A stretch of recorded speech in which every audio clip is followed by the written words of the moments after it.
찐 또 주목할 만한 네. 이슈들 정리를 하고 가죠. 네, 이슈들 사실 뭐 일맥상통하게 하나의 딱 어떤 토픽을 놓고 이야기할 건 아니고 조금 여기저기 전해진 소식들 크게 3개 전해드리도록 할 텐데요. 일단 결제회사 체크아웃닷컴이 규제 우려 때문에 바이낸스와의 계약 해지를 일방적으로 통보했다라고 합니다. 어쨌든 암호화폐는 말 그대로 자산이기 때문에 이 직접적인 결제와 연결되는 게 암호화폐 시장에서는 굉장히 큰 호재로 작용을 하고 있어요. 그래서 뭐 비자라던가 페이팔이라던가 이런 데서 암호화폐를 지원하겠다. 우리 애플페이로 뭐 이 비트코인 뭐 거래할 수 있다. 이런 소식들이 전해지면 늘 호재로 작용이 됐었는데 지금 이 체크아웃닷컴 같은 경우는 이 영국에 있는 결제사예요. 그래서 지금까지 바이낸스랑 같이 거래를 하고 있었고 체크아웃닷컴이 최근 몇 달 동안 바이낸스에서 거의 뭐 3억에서 4억 달러 규모의 암호화폐 거래를 처리해줄 정도로 꽤 적지 않은 거래량을 보여줬었는데 이 규제가 우려된다라는 이유 하나로 일방적인 계약 해지 통보를 한 것으로 전해졌습니다. 뭐 자금 세탁 방지라던가 암호화폐 제재라던가 규정 준수와 관련해서 아직까지도 명확성이 많이 떨어지기 때문에 예, 계약 해지를 통보했다라고 하는데 그럴 거면 처음부터 왜 했나? 네, 이런 생각도 하긴 들고요. 또 아쉽네요. 요즘까지 안 좋을 때도 이런 네, 뉴스가 자꾸 나오네. 그러니까요. 그래서 이런 소식도 있었고 그리고 셀시우스 파산 문건과 관련해서 지금 파장이 계속 일고 있는데 셀시우스 같은 경우는 암호화폐 대출 플랫폼입니다. 아시는 분들 아실 텐데 FTX 파산하면서 같이 파산을 했죠. 챕터 11 파산 신청을 한 상황인데 이제 정부 당국에서는 너네가 내부적으로 어떤 일이 있었는지 모르기 때문에 이 고객 명단이랑 거래한 내역들이 필요하다라고 이야기를 하죠. 근데 암호화폐는 우리의 스피릿 자체가 이 탈중앙성이고 그러니까. 익명 보호고 이런 것 때문에 암호화폐 거래를 하는데 어쨌든 문제가 생기면 결국 이 중앙 집권된 체제에서 그런 개인 정보를 요구한다라는 거죠. 근데 여기에서 셀시우스가 모든 걸 있는 그대로 다 넘깁니다. 100% 다 넘기는데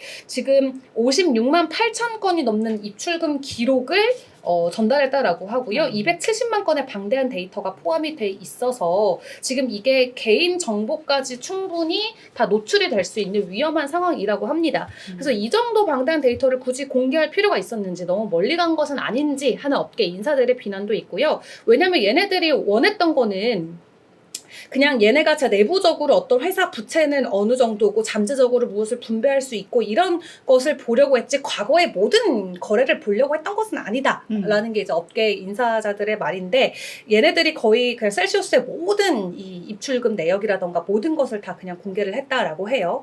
근데 이렇게 되면은 말 그대로 암호화폐가 가지고 있는 그 프라이버시, 이 프라이버시에 대한 죽음이다 이거는 우리의 스피릿이 말 그대로 완전 이제 짓밟아지는 순간이다 이렇게 표현하시는 분들도 있고 무엇보다도 이런 게 공개가 되면은 생각보다 이 온체인 정보를 통해서 많은 정보를 받아갈 수 있다라고 해요. 그 사람이 사는 집 주소라던가 이런 것들이 지갑 주소를 통해서 노출이 되기 때문에 상당히 위험할 수 있고 이 실제로 암호화폐와 관련된 범죄 사건이 굉장히 많습니다. 많은 암호화폐를 가지고 있는 사람이 변사체로 해변에서 발견되기도 하고 살인 사건으로 해외에서 많이 연결이 돼요. 그렇지, 무섭다. 무섭죠. 왜냐면 그 사람이 가지고 있는 뭐 컴퓨터나 핸드폰 하나만 있으면은 자신이 수백억 달러의 자산가가 되기 때문에 해외에서는 그래서 어떤 일도 있었냐면 그런 암호화폐 포럼 같은 거 많잖아요. 컨퍼런스. 그럼 그런 데 가면 꼭 티셔츠를 나눠줘요. 뭐 바이낸스면 바이낸스, 뭐 이더리움면 이더리움. 그러면은 이제 뭐 한국 사람들은 워낙 이제 패션에 민감하니까 늘 예쁘게 입고 다니지만 외국 사람들은 그냥 아무거나 그냥 입잖아요. 티셔츠 하나 반바지 하나 입고 다니기 때문에 어디 컨퍼런스에서 티셔츠 봤잖아요. 그거 입고 돌아다니는 거예요. 그냥 일상복이 돼요. 근데 딱 그걸 보는 순간 아, 저 사람은 암호화폐 투자자고 저런 포럼까지 갈 정도면은 꽤나 진지한 투자자다라고 생각을 하고 암호화폐와 관련된 스티커가 노트북에 붙어 있거나 암호화폐와 관련된 의상을 입고 있으면 따라가서 범죄를 저지르는 거예요. 그런 사례들이 막 이러면서 그냥 죽이고 가져가는 거죠. 털어가는 거죠. 어떡하냐? 그게 실제로 지금 몇 년 동안 이루어지고 있어요. 그래서 오히려 우리 암호화폐 업계 특히 이제 한국처럼 이렇게 우리처럼 이렇게 무서워하는 사람들은 암호화폐 그런 포럼이나 행사 같은 거 가도 스티커 받아오지 말고 옷 나눠줘도 입고 다니지 마세요. 막 이렇게 우리끼리는 그런 얘기 장난으로 많이 하거든요. 중국에서도 실제로 의상 입고 다녀서 그냥 티셔츠인데 티셔츠 입고 다녀서 따라가서 범죄를 저지르고 이런 사례들도 많고 또 지난달에도 이런 사태가 있었어요. 노령의 한 부부가 집에서 15만 6천 달러의 암호화폐를 강탈당하는 사태가 있었습니다. 가가지고 뭐 죽인 건 아니라고 살인까지는 아닌데 이제 협박을 했겠죠. 가지고 있는 너 개인 지갑. 강도 나간 거지. 네, 강도. 왜냐면 USB 하나면은 몇십만 달러, 몇백만 달러 가져가는 거기 때문에 그리고 한번 잃어버린 키는 그 누구도 찾아줄 수 없어요. 그렇지. 네, 그렇기 때문에 100% 나의 어떤 책임으로 그 지갑을 가지고 있는 거기 때문에 도와줄 사람도 없고, 그래서 그런 식으로 조금 많은 위험에 노출이 되곤 합니다. 근데 이번에 셀시우스가 이 모든 거래 내역을 공개하면서 이 말 그대로 고래 주소들이 그러니까. 노출이 되면은 신변 노출 위험까지 있을 수 있다 하면서 조금 우려의 말이 나오고 이게 있습니다. 그냥 간단한 이슈가 아니네요. 네, 그런 일도 있었고, 마지막으로 이제 하나 더 설명드리려고 하는데, 일론 머스크의 또 픽을 받은 공화당에 그래. 지금 지지자가 있습니다. 후보인데요. 매우 유명한 후보다라고 지금 일론이 적극 지지하고 있습니다. 나이가 38살.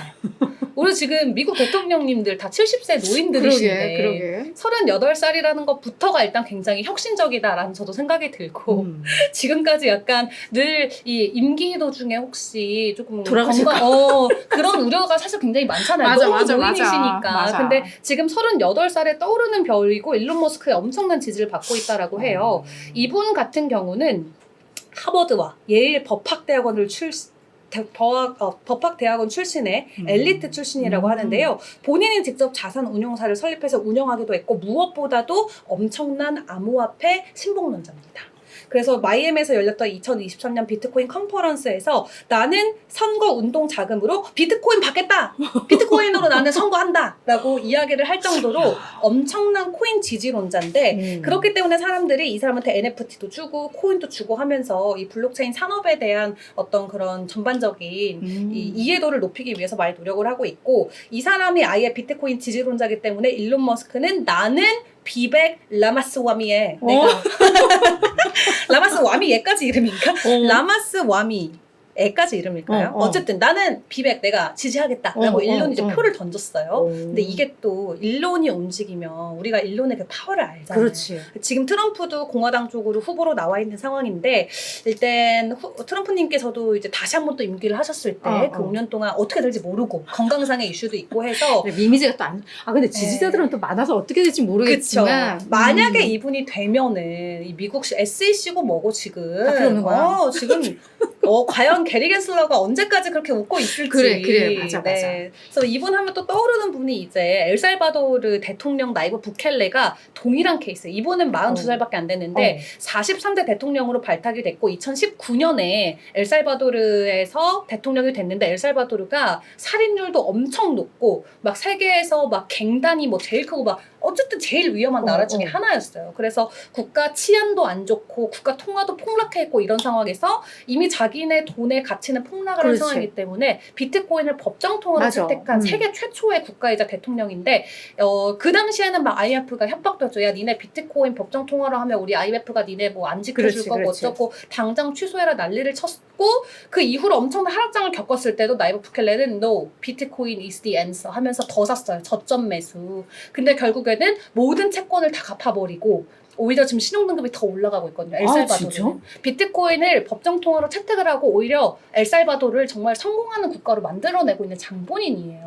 그래서 초반에는 이제 이런저런 우여곡절이 그래서 있고 나는 하면서 거기까지만 알고 있어서 얘네 망하는 줄 알았더니 아니에요. 잘 됐구나. 네, 결과적으로는 빚도 다 탕감하고 성공 투자한 거죠. 비트코인으로 나라를 다시 살린 거예요. 그래서 딱 가격 지금 오르면서 그걸로 이제 부채 갚고. 그쵸. 그 비백이 과연 이 나이브 부켈레가 뭔가 두 분 좀 관상도 좀 아, 비슷한데 나는 같은 사람인 줄 알았어. 느낌 좀 비슷하죠. 그래서 뭔가 느낌 좋다. 느낌 좋다. 이런 유형의 사람들이 또 성공을 잘 이끌어내는구나 이런 느낌 네. 나네요. 그래서 저는 사실 뭐 여기서 뭐 정치적인 색깔을 드러나는 건 아니지만 저는 사실 계속 전 민주당 지지파긴 했는데 지금 공화당에 이런 후보가 나오니까 갑자기 마음이 저도 제가 투표권은 없습니다만 마음이 확 쏠리네요. 네. 그러네. 그러니까 이 비트코인 투자하시는 분들이라면 이 후보를 지지를 해야 되겠네요. 그렇기 때문에 무조건 이제 여기로 가야죠. 그래. 그럼 게리 겐슬러 진짜 끝나는 거야. 지금 계속 발붙잡고 진짜. 있는 정말 만인의 그 공공의 적이 되고 있죠 지금. 그래서 재밌습니다. 네.